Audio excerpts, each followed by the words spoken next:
ముందుగా భక్తులందరికీ క్షమాపణ కోరుకుంటున్నాం. నిన్న జరిగినటువంటి ఈ దురదృష్టకర సంఘటన చాలా బాధ వేసింది. భక్తులకి సమాధానం చెప్పలేని పరిస్థితిలో ఈరోజు మేము ఉన్నాం.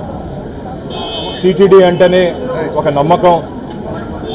తిరుమల తిరుపతి దేవస్థానాలు దాదాపు 91 కౌంటర్లు ఈ వైకుంఠ ఏకాదశి ద్వాదశి దర్శనం కోసం మేము పగడ్బందీ ఏర్పాట్లు చేయడం జరిగింది. కానీ నిన్న జరిగినటువంటి సంఘటనలో బైరాయపట్టడి కానీ, శ్రీనివాసం కానీ, జీవకోన కానీ, శ్రీదేవి కాంప్లెక్స్ కానీ, విష్ణు నివాసంలో అక్కడి నుండి కొందరు అధికారుల వైఫల్య కారణంగా ఈ సంఘటన జరిగింది. నివేదిక రాత్రి ముఖ్యమంత్రి గారు పూర్తి నివేదిక ఇవ్వమని చెప్పి అధికారులను ఆదేశించడం జరిగింది.